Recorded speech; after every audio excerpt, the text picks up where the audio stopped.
This episode of Dad is Not a Noun. I want to thank today's sponsor, the Real Dads Network, 11th annual Real Dads Network Daddy Daughter Dance. When we empower fathers, we strengthen the family. And no better way to represent this than through a daddy daughter dance, where traditions are carried on and new tradition begins. Get your tickets fast before it sells out for this amazing Girl Dad Gala, the 11th annual Daddy Daughter Dance, February 18th, 2023 in Harlem, New York. Go to the website www.daddydaughter11.eventbrite.com. Give you every advantage I found. Couldn't find a better fit for them, along with my crown. And since the baton was passed, I've been down. Cause failing's not an option, and dad is not a noun, not at all.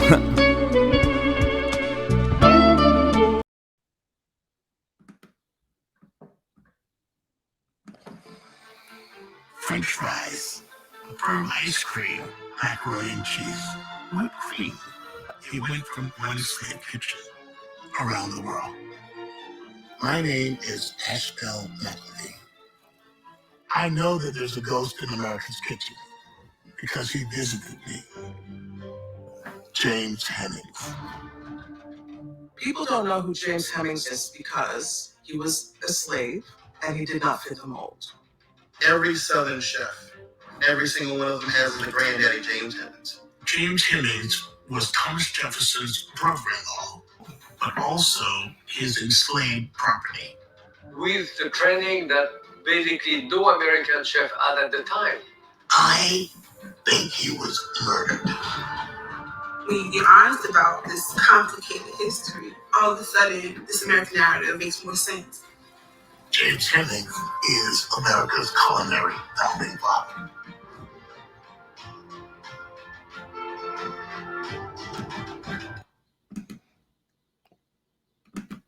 Welcome to another episode of Dad is Not a Noun. My name is Ishmael, changing the narrative for men of color and fatherhood, but as well as changing the narrative on the things I care about. And what I care about today is this wonderful project that I saw on Amazon, made this amazing documentary, Ghost in the Kitchen, the James Hemings story, and I have one of his culinary descendants.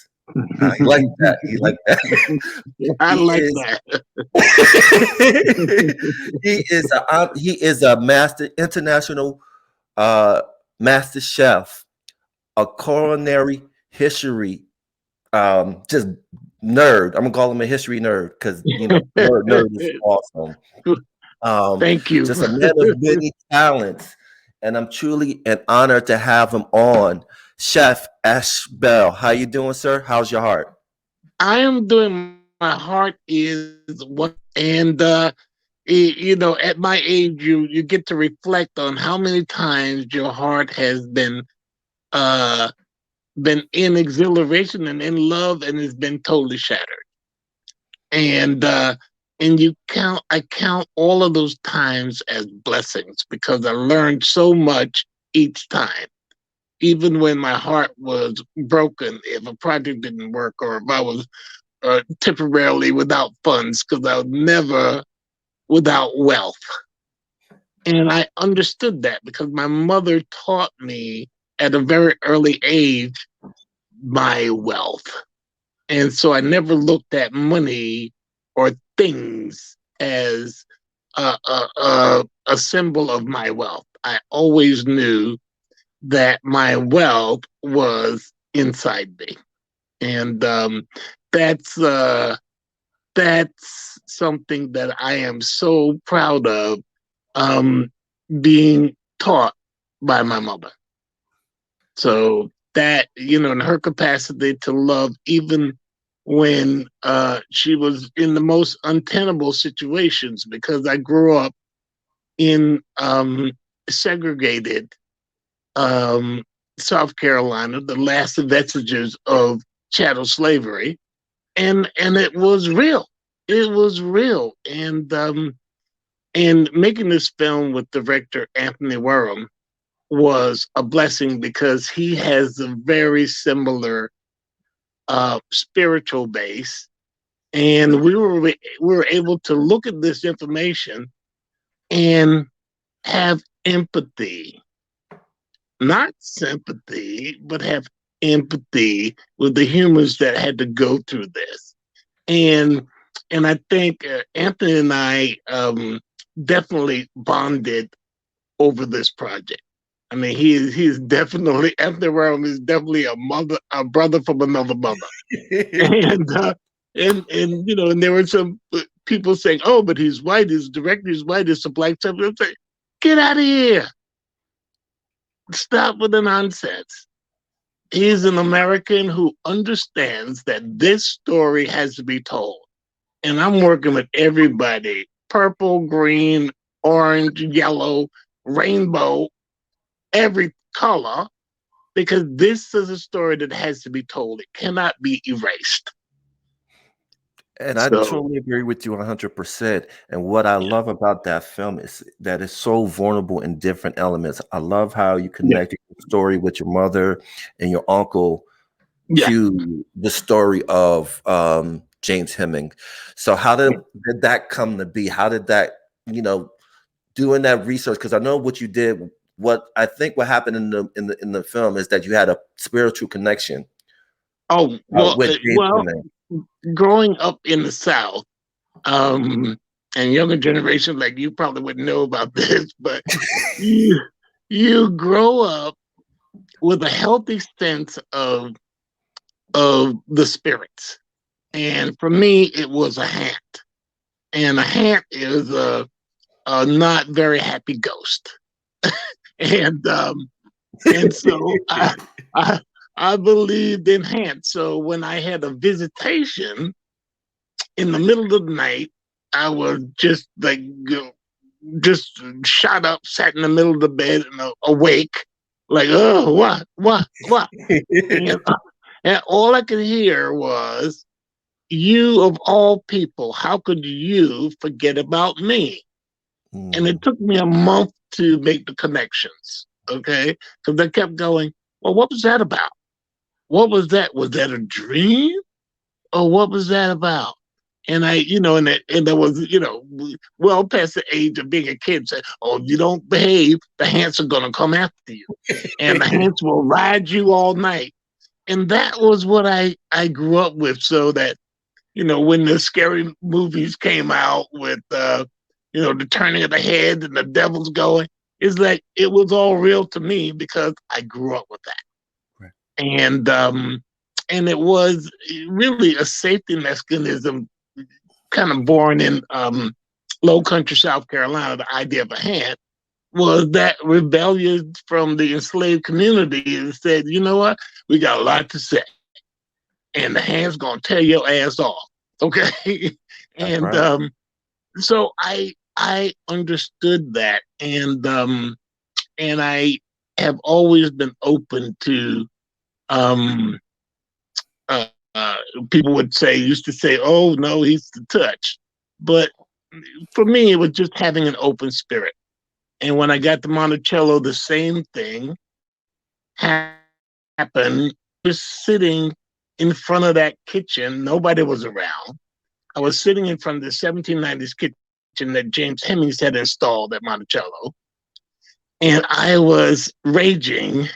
I was so angry because I'd just seen a YouTube video of a white chef cooking one of his dishes, snow eggs, in that kitchen.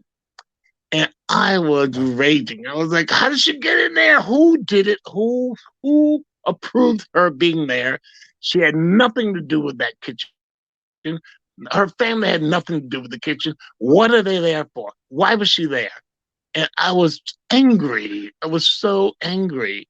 And sitting there on my own, just thinking about how could that have happened? And and blame. They should have been more vigilant. And what did the Monticello Foundation? What did they do? What are they thinking to let that happen? And it was just that whole blame game of stupidity. Right. And I got a wave of a wave coming at me. It was a wave, and they weren't happy, okay? And they let me know that the spirits of the people that cooked there let me know that we are proud of what we did in this kitchen. And we did it to the best of our ability in spite of our circumstances. This is not about you and your crap. They put it in another way, okay? and, your, and your grandparents have said it to you, okay? Oh, yeah, yeah, oh, So yeah. that was what they let me know really, really forcefully. And I got it right away. I got it right away and said, this is about our stories. You just get our stories right, and you'll be okay. And it is. I totally understood it because the elder cooks in my family would look at you when you're about 10 or 11 years old, and they'd say right in your face, um, didn't somebody have you about 10, 11, 12 years ago? And you say, oh, yes, ma'am. And say, well, what are you good for? And then looking you in the eye at that age and say, well, who are you? What are you good for? Wow. And it was just a shock because what they meant was this is a cooking family. You better cook something so that we know who you are. Because if you don't cook something so that we know who you are, you ain't in this family. And it was a wake up call to how the human being began to be formed. And I'm so grateful for that because I was able to travel with what I learned there. Was able to go to other countries, to languages I never even heard of, and be invited into their kitchens and the center of their homes and their whole traditions. And I credit that to that upbringing in South Carolina, and a lot of um, black men are vulnerable, and and they think it's a sign of weakness. And I'm a person that feels deeply, and I can cry at the drop of a hat. Okay, I mean, and and people are like, "What are you crying for?" It's like it's a joyous thing. It's not always something sad. Right. And then one person said, "Wow, I never expected you to feel vulnerable." I said, "I'm vulnerable all the time." And I'm blessed to be able to feel that so deeply and to share that in the form of my tears. God. Because you never know what's going to really set you off. I never do. And when I feel something so deeply, that's a response for me that I'm not ashamed of. And more, just men in general and people really need to be more in touch with their emotional side and their feelings. But every tear is not a weakness. It is definitely not a weakness. It is a confirmation that you have heart. Yeah. That's what it is. It's a real literal confirmation of the health of your heart. Okay. And I'm glad you started out asking that question because it's such a key thing. Um, I'm so grateful and surprised that your generation has taken to this film like ducks to water. Okay. I'm in London now. I'm in London now. I was just so surprised. I was at a tasting dinner by Chef Victor. Omoroyu. I know I mispronounced the last name. He's Nigerian and British chef, and he was a Okay. finalist on Master Chef Britain. And he did a pop up for the IO Collective, an Mm. 11 course tasting menu with an incredible sommelier who was a young Indian British woman. And it was absolutely incredible, incredible taste, incredible fusions. And he decided that in Europe, James Hemmings and his story represents culinary excellence in Europe. There was no chattel Mhm. slavery in Europe. So they don't have that baggage that African Americans have of chattel slavery. Right. For them, it was just like, what? Wait a minute.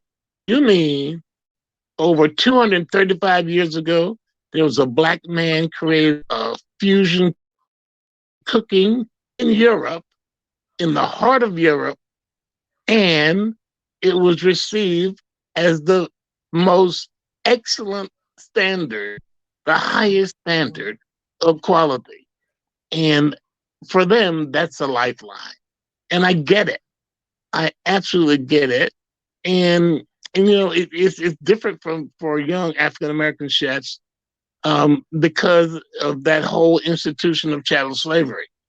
But the Right. racism remains the same. The racism is universal.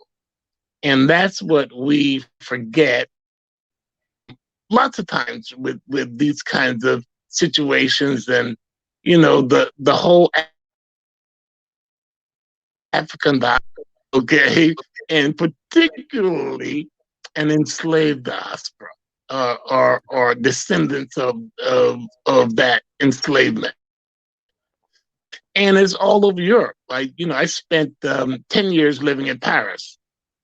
And literally the same problems exist in New York City, in St. Louis, Washington, D.C., and Philadelphia, and in Paris, and Berlin, and London, and Bristol, and Birmingham. Those same problems of racism exist. And I'm grateful that they found um, solace, really a professional solace in the story, in that they can point to their excellence spanning back over 230 years. That's a blessing, and I just didn't I hadn't formed that, and I hadn't really thought about that generation at all. I hadn't. I was just thinking about generally just getting it out. And then the silver lining is, Gen Z is just like, no, this is a validation, of us. We're tired of 12 years a slave. Yep. What did we do that was excellent during that time? And James Henry's story is that.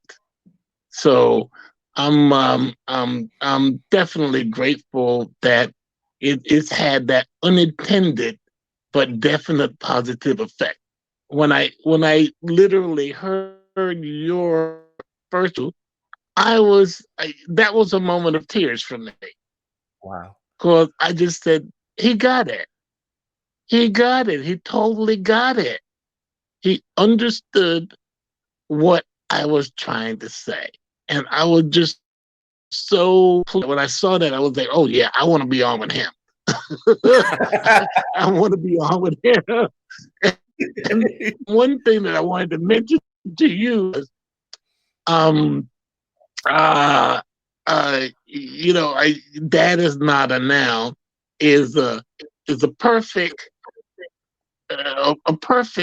name for your and uh, Godfather is not a noun. And I am literally godfather to 15 Wow. Jews um, and black children that are not my own children. I am Godfather. Don't tell them that because they literally um, they they literally remind me of time, and I'm grateful for that. So I just wanted to let you know that Godfather is not a noun either. Okay, it's an That's right. actual living thing. Yeah, yeah. Right. So It and is. It is. I'm officially adopting you as one of my Oh, wow. godsons. Okay, Thank you. Yeah, I'm so honored. so I'm truly honored. so Thank you for the that. honor is mine. The honor is mine. I'm coming over. I'm coming over. I'm coming over for dinner. Well, But that would be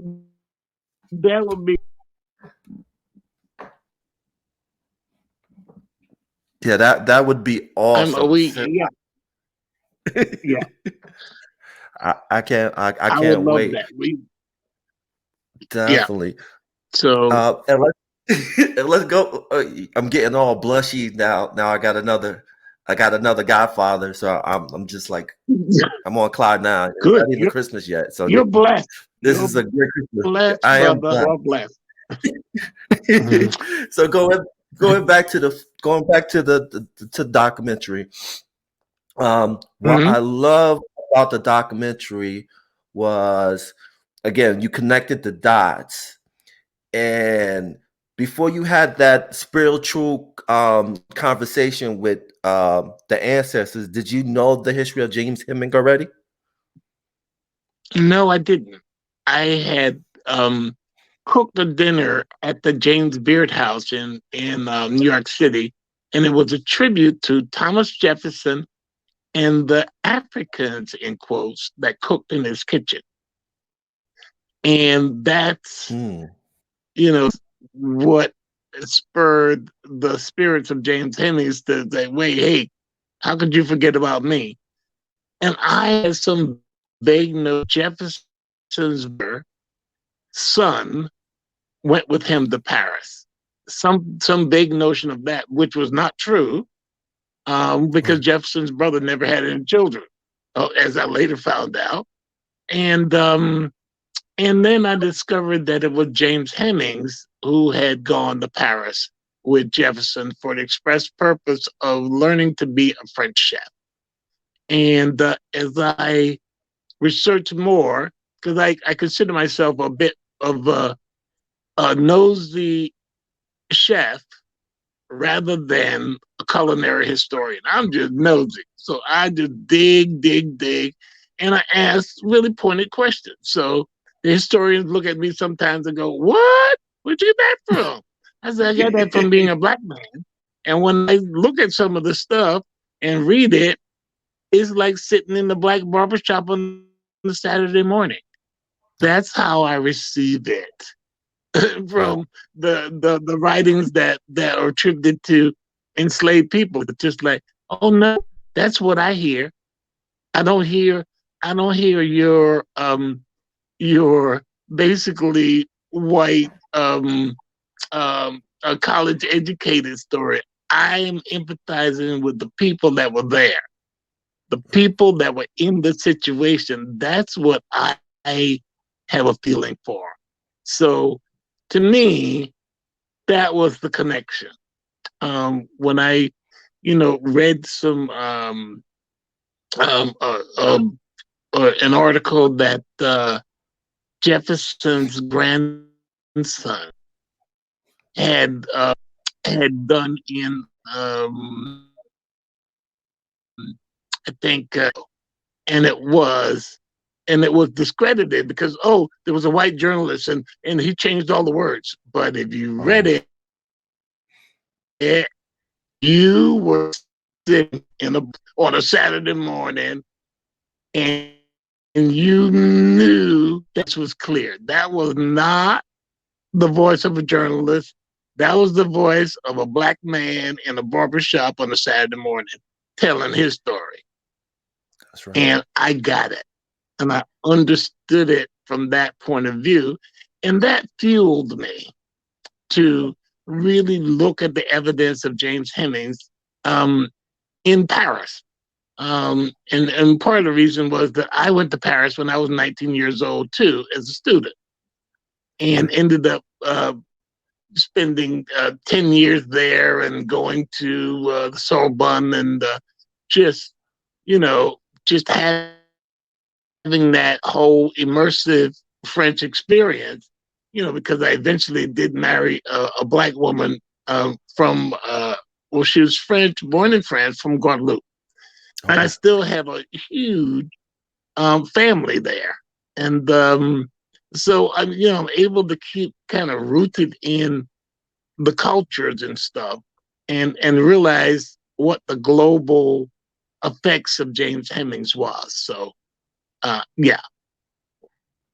And that's cool. And that's important too. And then also, just talk about. Did you try to learn about like his mother, Elizabeth? I think Betty. Did you try to Yeah. uncover who her grandmother was? Because what was interesting in the documentary is like in the port of Virginia, it was like 40% of Africans of Nigerian were Yeah. imported into Virginia. So is there a connect to the Heming, the grandmother to Nigeria? And do you know what tribe did she come from? Well, Or their I grandfather? the connect with her, with Betty. I don't know about Betty's mother, but are you still there? Yeah, I'm here. Okay. I lost a picture there for a moment. The with Betty's mother, I didn't do much research because Betty was thought to be from Senegambia. Okay. Um, and Nigeria, she could have been, they could have been from Nigeria also, but she was the product of uh, you know, a person from a woman from either Nigeria or Senegambia, and and a British sea captain. Mm,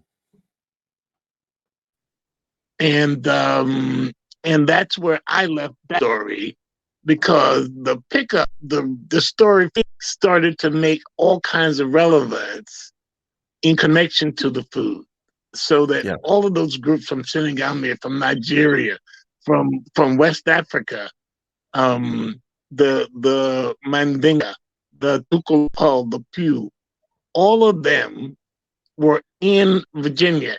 And the great thing about that is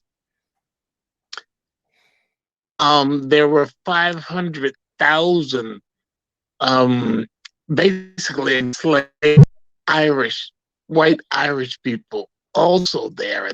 Okay, people just Right. missed that part. It's like, Yep. no, You're oh, right. they were enslaved white. Yes, they were able to get get out of their indentured contract after 7 or 12 years. But when it first came, they were chained to the Africans. And Okay. that's why, you know, 60% of African Americans blood. Because you change something up next to me, you know what's going to happen. You already That's, know. So that's it. that did happen. But nobody talks about that in our history. Nobody talks about the Irish that were enslaved too in America. Um, they just kind of gloss over that. But talking about the food, it's a part of the food. Okay, the English, Irish, and Scottish base of American cooking, American Southern cooking, with New Americans and a pinch of Spanish and a pinch of other European countries, but it was that